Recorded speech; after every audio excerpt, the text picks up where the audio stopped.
for our Dream Master cast. Come on, that's your cue. Let's go.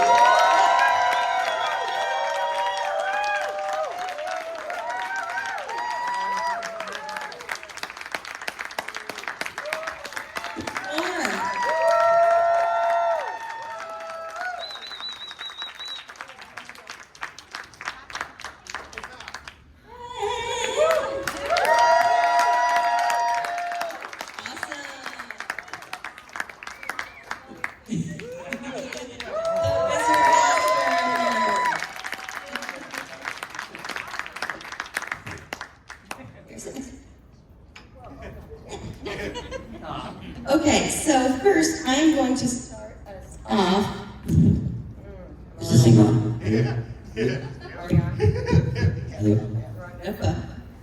First, I would love to start off by talking to you guys personally about something other than Nightmare on Elm Street.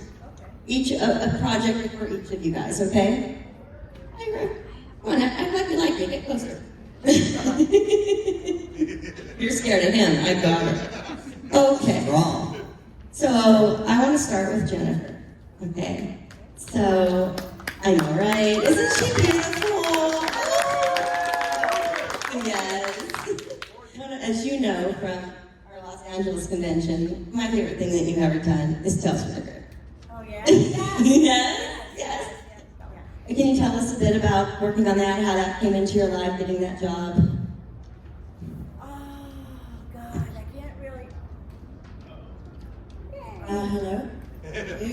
I don't remember that, but what I do remember is Buck Henry wrote it, and Buck Henry wrote Heaven Can Wait, if you know that movie with Warren Beatty, and oh my God, and I remember he said to me, because I had done a previous film called Delusion, where I show my tits.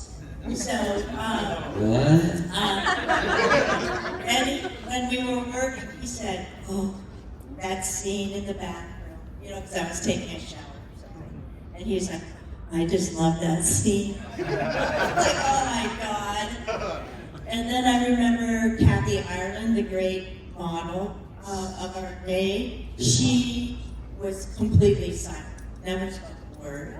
Yeah, and also I remember Mimi Rogers just being in love with her and just kind of being a little jealous she was married to Cruz. But that's, you know, that was before we knew her. You know, right? Yeah. Yeah, but no, and I still, you know, he had such beautiful hair. And yeah, and the story was really good because it just shows you that, like, to be ambitious and to win a beauty contest, what you won in that was to be Miss Autopsy. So, so the winner actually lost. So I got second place, I think, and so yeah. Does it sound weird? It's weird. Cutting it out a little bit. Welcome. Roger's here. Well, Can't speak. find a chair right over here. I knew you guys didn't like me. There's a chair for you right here. What's that? There's a chair for you right here. The chair. Okay, you want to sit behind me? Hi. This is for my friend. He's coming. Okay. All Ever right. since I started talking, they don't like me. Ken. No, Oh. no solicitors. Oh! I did that, didn't you? So I'm sure you all don't remember if I don't remember. First of all, I want to thank you all for inviting us here. We split the beat. And I have a question.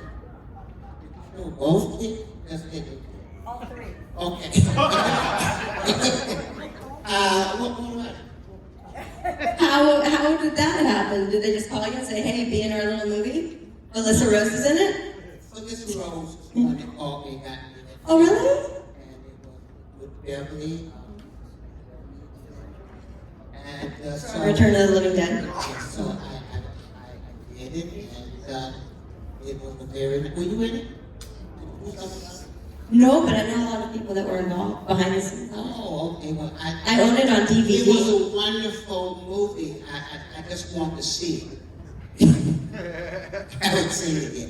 So, You were hilarious. I was? Yes. I don't even remember the movie. You gotta watch it. Either way, I gotta watch it. Man, I put it on my schedule, so I don't know what else to say. Except that, I have a comic book. I just wrote a comic book, and we're going to do a film of it. So come by my table and pick up my comic book. So I'm not going to pass this on to the great, powerful Mr. Ira. Ira, can you please tell us about Elvira? Ira. The coolest kid in the whole wide world.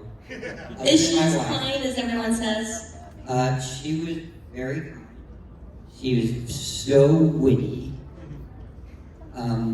Had a great time auditioning for it. She was there at callback. There was like 30 of us. Chris Cam and I went to lunch, came back, and we auditioned again.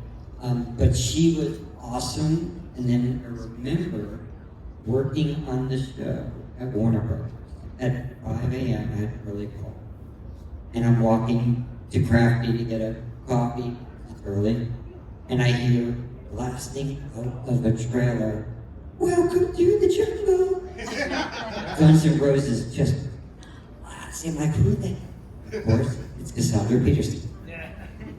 She's just an amazing person. We still text to this day, jokes back and forth. Yeah, like Happy Halloween, Cassandra. And she writes to me, "You're my best friend." So he's awesome. And I got to work with Edie McClure. It was great. So many legends in that movie. And upcoming stars. I mean, I'm a big swing music fan. Scotty Morris from Big Bad Voodoo Daddy was in it. And I was like, yes. Bradley, tell us about Fire in the Sky. Fire in the Sky. I know that it's like bouncing back, so it's hard for us to hear each other. The experience, I've been very fortunate that a lot of the films that, the writers just talked about, you really go on and have a great group of people. I've been fortunate in most of the things that I've done to have. You hear me? Yeah. So, the best part about Sky was, like Craig Shepard. And we had done a film before Fire in the Sky called Eye of the Storm. And that's where we met. We played brothers. We got to work with Dennis Hopper, who we both really were excited to work with. And then when, the way a lot of these films work, I think that they want the biggest star names they can get for the roles, and then it kind of trickles down to them. And so I've been fortunate to do both lead roles and characters.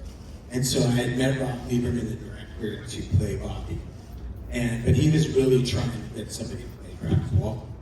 So my friend River Phoenix was up for the part, and Ethan Hawke was up for the part. And they were really focusing on who they were going to get. At that point, Craig Shepard had gone in for Dallas, to play Dallas. And I was waiting, and I was like, calling my agent, did I get it? They're like, well, he really likes you, and you're up there with the choices for it, but no, they haven't made a decision yet. And then when Craig Shepard went, a couple more callbacks, we had connected and talked, and I said, yeah, I'm up for this movie. And he goes, oh yeah, I'm probably going to play Dallas in that movie, because I'm going to meet with them. Again, so he went, and when he said to Rob Lieberman, he said, hey, my buddy Bradley's up for Bobby, what's up with that? He goes, oh yeah, he's playing Bobby. And he goes, well, why don't you tell him? And then, a couple days later, I got the part in Fire in the Sky. But, lifelong friendships. Henry Thomas is a very, very cool guy. But that's the best part of that. The movie is really cool. I think it's a really underrated film. I think it's a really, really cool film. At that time, probably should have been a lot better, as far as, I know that has its fan base, but I feel like it should have been bigger. But very cool. And Rodney. Hello. So you were in one of the few times I actually enjoyed a remake, and that was I Spit on Your Grave. Yes. Can you tell us how that came into your life? Like a thunderbolt. I was, it was actually, I had just done 2 independent films. Things were going really well.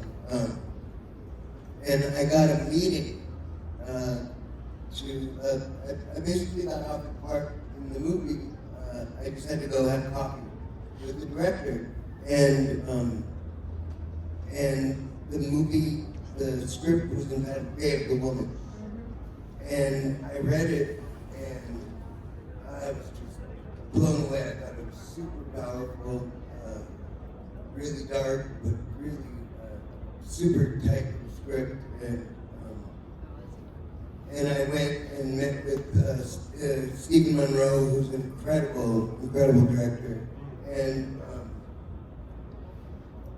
coffee went great, and that night I went home, and my neighbor in the apartment building I lived in, I was talking to him about it. He's a big film buff, and I lived right on Franklin and won't mean anything. I basically lived where they have the Academy Awards, but sort of behind that, where the dumpsters are. And true story. Spider-Man lived in the garage downstairs. I have pictures to prove it. So I was telling my neighbor, I think I'm going to get this job. And I told him it's about this woman rape, and she takes revenge on these guys, and he's going, and he says, what's it called? It's called Day of the Woman. And he goes, Rodney, that Day of the Woman. I think that's the original title of I Spit on Your Grave. No. This is called Day of the Woman. Day of the Woman is the original title. I Spit on Your Grave. So I didn't even know what I was getting into until I knew what I had gotten into. And, which was an incredible acting experience, because the scenes in that movie, you really had to go for it. And the ensemble cast was incredible, and it took a lot of trust. And we were out in the bayou of Louisiana, and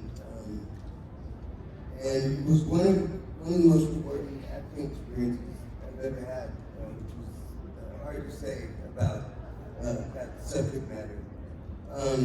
But it was early aggressive agro-feminist piece, and I think it's one of the most underrated films I've ever worked on. And I know that one day it will find its place in the pantheon of great horror, and it is one of the few remakes that is probably way better than the original.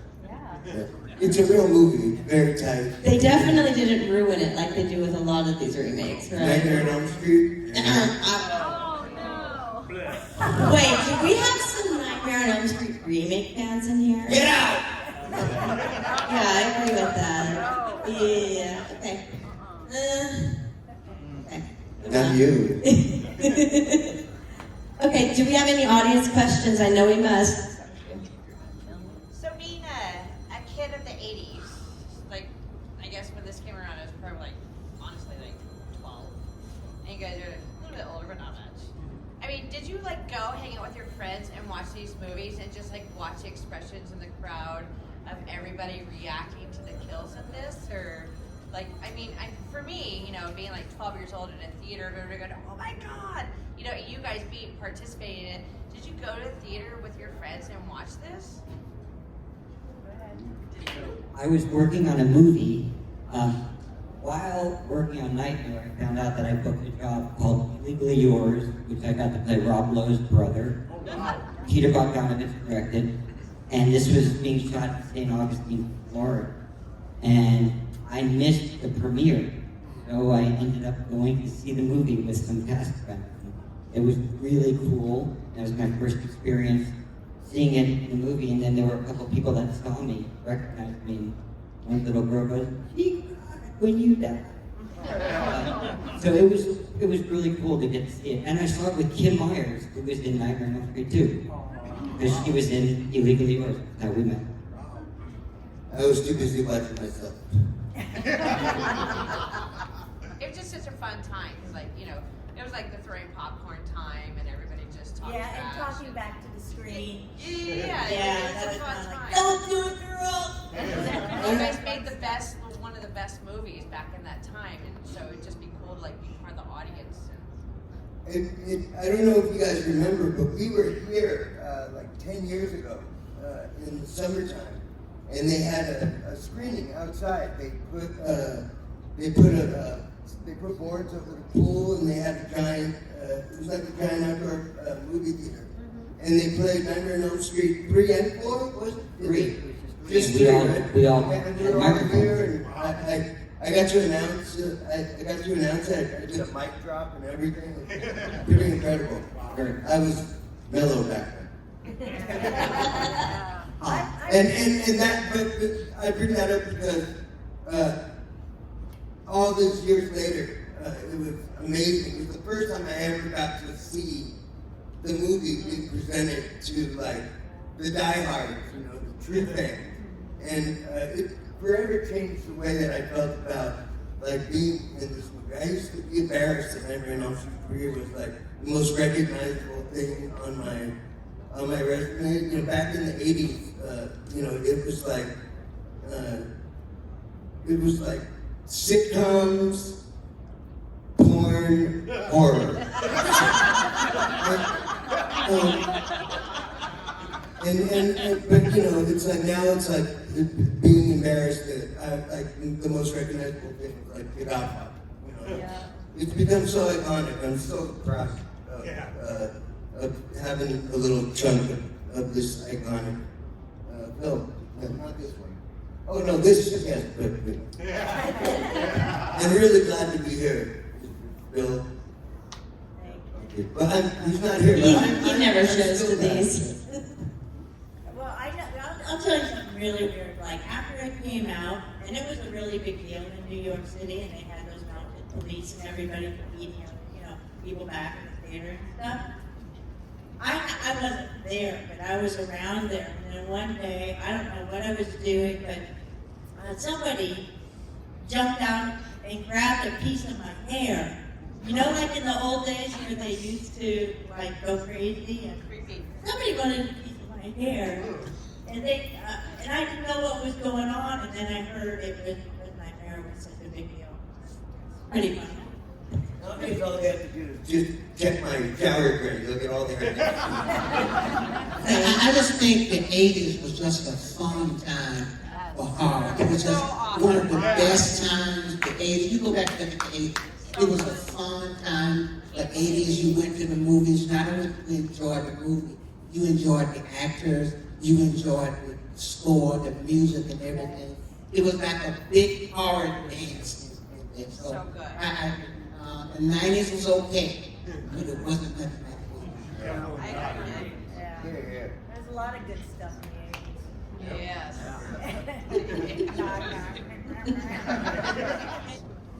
Questions for Jennifer.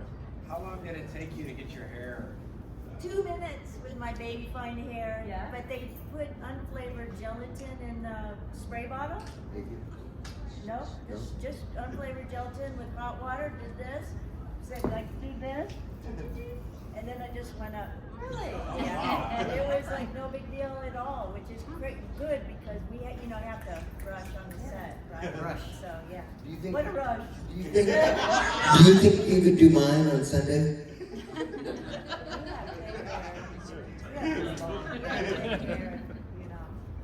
I would, if you want me to, I will. Just ask me. Might end up looking like me, is what it's going to say. It did not take 2 minutes to put on a makeup. It took a lot. Yeah, for sure. Brian? Hi. Hi, Brian. Everybody knows Brian. Brian, everybody, this is Brian. Brian. The makeup artist extraordinaire. Yes. My first. Stop. I'll be doing makeup in the lobby for comedy. I just want to say that all of your characters in this movie particularly are so iconic. We can all relate to one or even more of your characters. I'm so curious to know, do you have the same relationship with your characters? Do you love your characters as much as we do? And something specifically for Rodney, young man.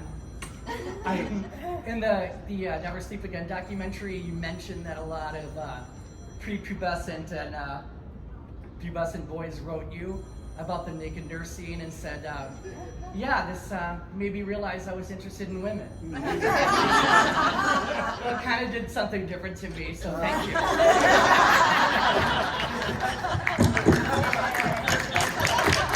What was the question though, because I forgot. Oh, I should have dropped that first. What kind of relationship do you all have with your own characters? Do you love them as much as we love them? It's so hard to be sober. So hard. So hard. So that's all I can say about my character. But sometimes I think like, because I've always enjoyed myself. And then, when you get to a certain age and you have to stop enjoying yourself as much.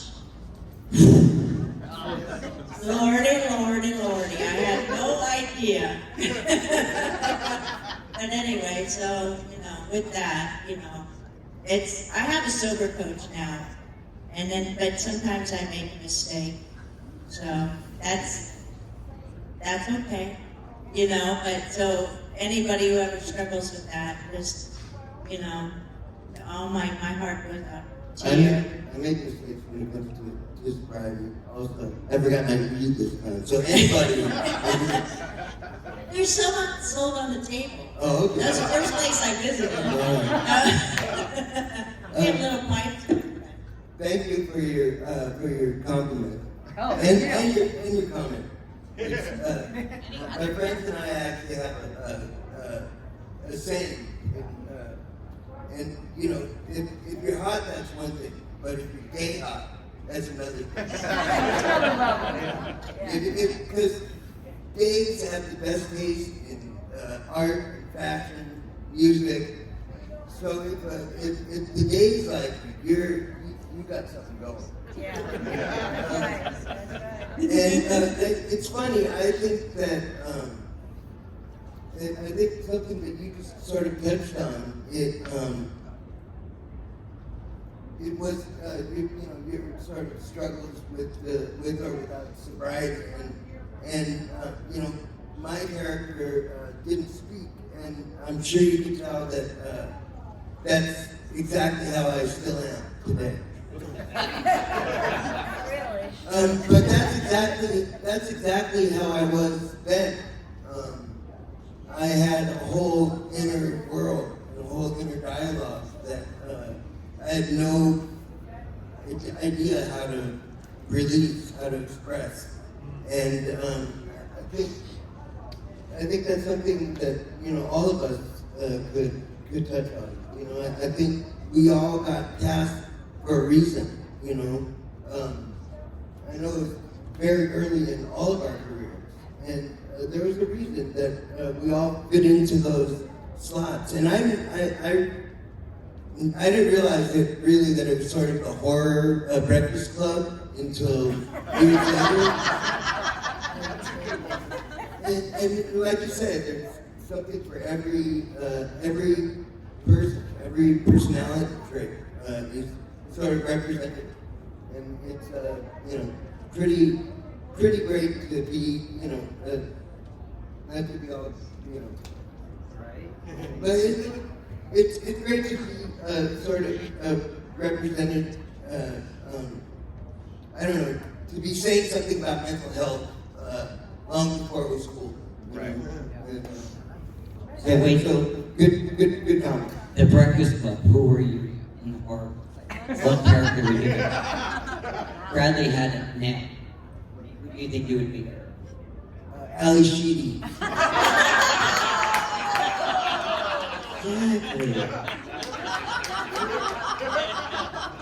I saw a question in the back somewhere. Yeah. Yeah, first off, thank you all for being here. You all really appreciate you showing here. Thank you. And then, second of all, so at a time when safety was not paramount in the 80s, what would you say the most dangerous thing the director had to do and that you actually did it? On Nightmare? Nightmare. It was the feathers in the padded room. Because when we started screaming, we realized after a scream you inhale. And that's when you suck in the feather. So you had to scream kind of like, oh, there's shit in the air. So that was the most real dangerous thing. And the stinky pig. Well, the pig, didn't do anything but stunk. I would say after all these years, in those early years in the 80s, breathing in the smoke up the room. I don't know how healthy that was, and gluing all this stuff on my skin and the toxicity and everything. I think, and this isn't the only film that kind of stuff went on, but it's kind of battle scars. In part 3, it was definitely the shot where the bed drops out from below me and it spins around. They did that by building the room sideways, and so the bed was about where this ceiling is, and I was standing tied like this. Oh, Wow. Very Jesus Christ Superstar. And then they pulled the camera out and spun the camera as they were pulling out. Yeah. And it was, what was his name? The cameraman. Roy Wagner, great cameraman, really ahead of his time.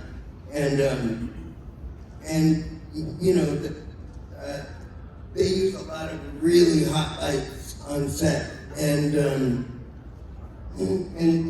that position. I made a joke about Jesus Christ Superstar, but that's being tied up in that kind of pose is what kills people when they would crucify them. Eventually, the exhaustion and starvation, they didn't have the energy to pump blood to their extremities any longer, and the punctures and from the nails, the blood pressure would drop so low that eventually all the blood would go to their heart, and basically your heart would explode. And I was up there for about a day and a half, and not all at once. They let me sleep. But I must have passed out 4 times while I was up there. And I didn't even know it, Thankfully, those tongues were tied really tight.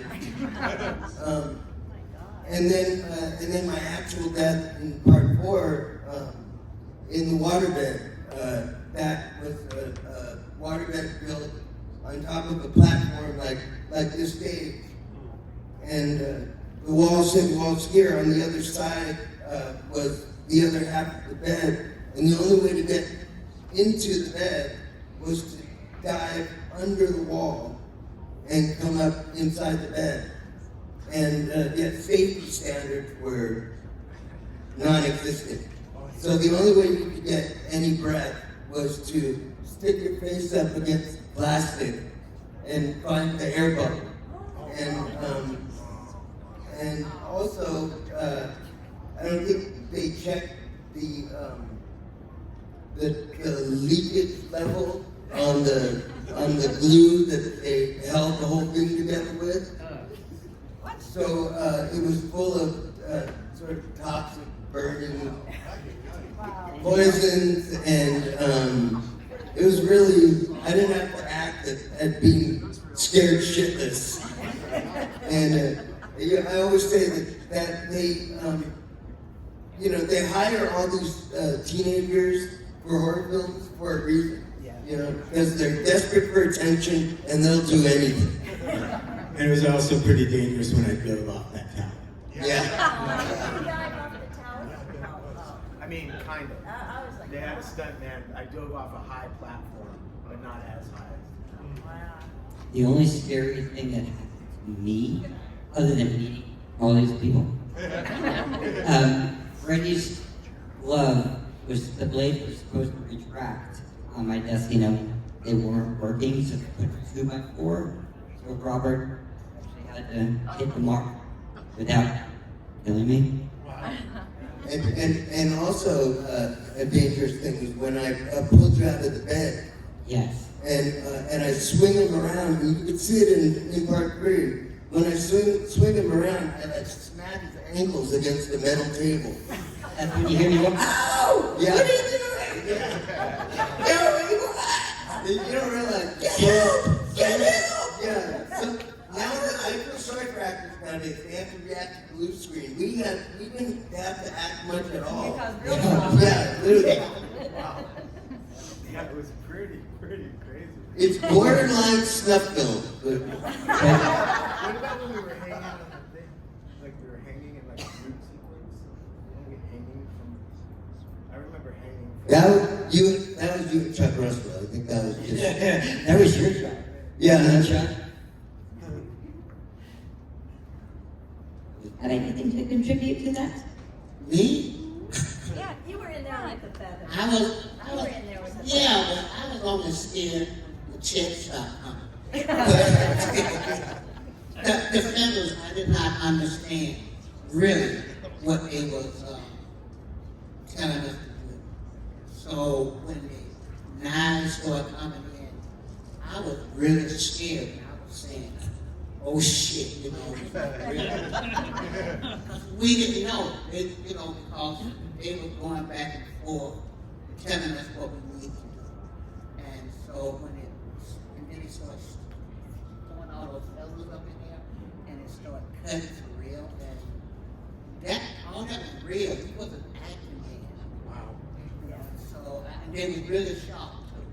So, but we was supposed to stay in the center. But, some of the guys who was cutting forgot what the center was. So, they were like really close. So for me, we was happy when they said cut. And did we quit twice? No. We can't do anything twice. We could only do it once. That was the pressure.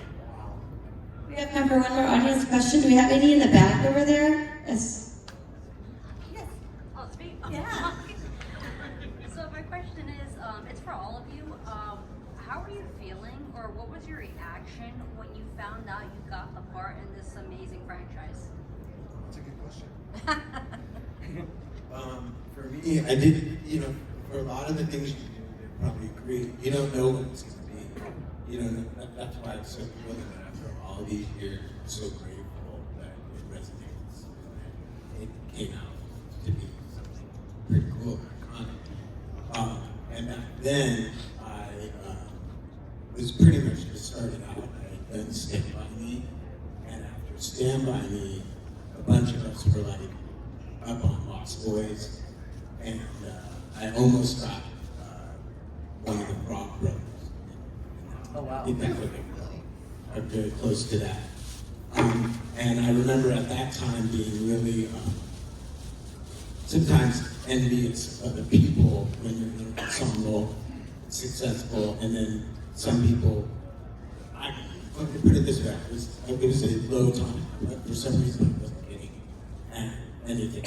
And I went and met Chuck Russell and hit it off, really cool guy, and had never been in a horror movie. But it was really about one meeting that took loving acting, loving the character, and so I was just really jazzed that I got it, and then meeting all these people and collaboration. It was really cool. It was really cool time for that. All right.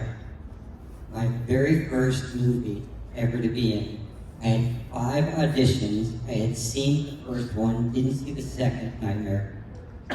Was scared shitless of the first one, but I knew that my character as the Dungeons and Dragons, like I knew that role so well, and I heard I got the part. I went out with my best friend, may he rest in peace, Harold Pruitt. We went to Sushi on Sunset, super excited. I was jazzed, see Bradley, and I said, dude, you have to go and audition for this movie. And he did. It was a time I'll never forget.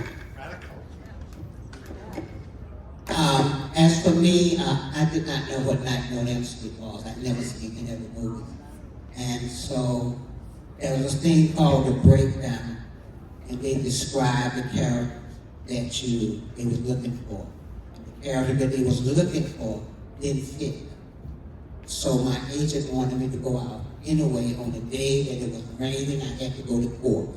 So I didn't want to be there. Long story short, I walked into the audition with an attitude because I didn't want to be there.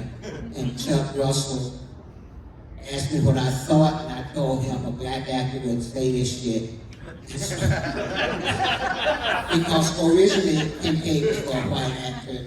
All the guys out there were showing their body, and I was looking at my body like the Pillsbury doughboy, you know. So what the fuck am I doing here? It was raining. I was trying to get home. I went in there. He said, well, do it as you would do it. So I cussed. I didn't cuss them out, but I cussed, them out. And so he told me, okay, thank you, left. So I caught my bus and went home. My agent called me and said, what the hell did you do? I said, I told you I didn't want to go. He said, they loved me.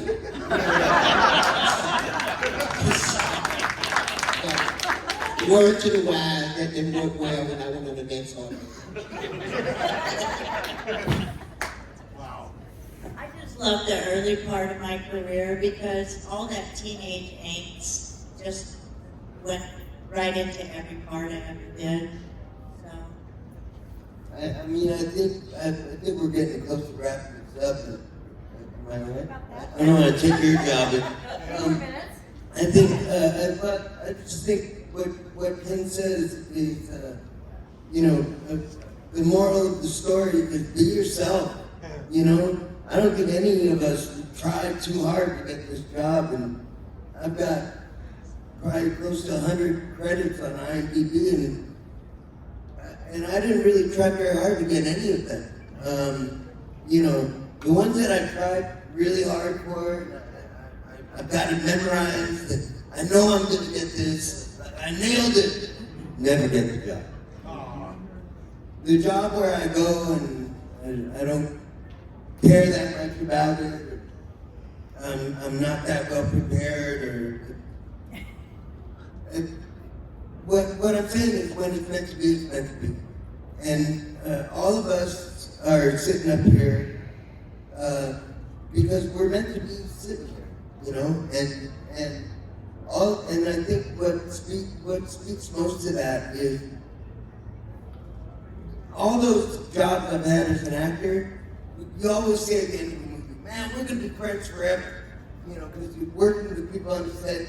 It's a real foxhole sort of camaraderie and a real sort of band of brother and sisterhood, and I don't end up having dinner with any of those people. But I can't count the number of dinners I've had with these people right here. I can.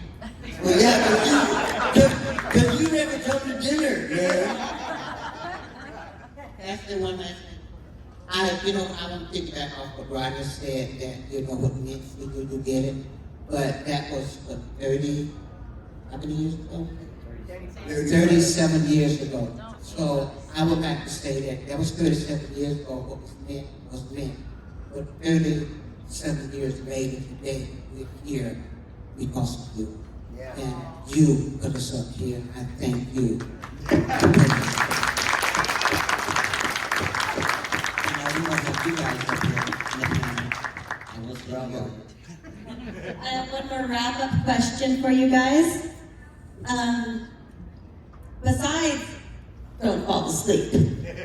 If you could give your character a piece of advice, what would it be? Avoid the orderly. Stay away from the med card. Don't run at Freddy. Use your powers far away. Don't hang out with your friend. Take your back ass back to the hood.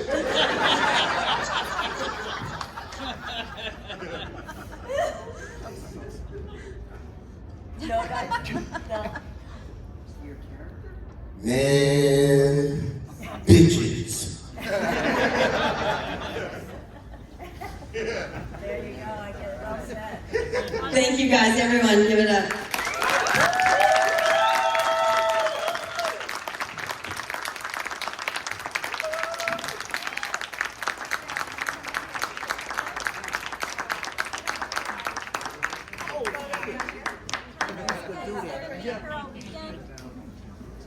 Are you guys all gonna be here all weekend? Yes.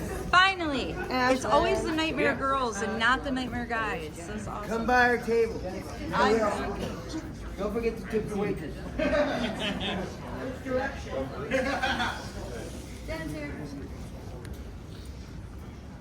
All right.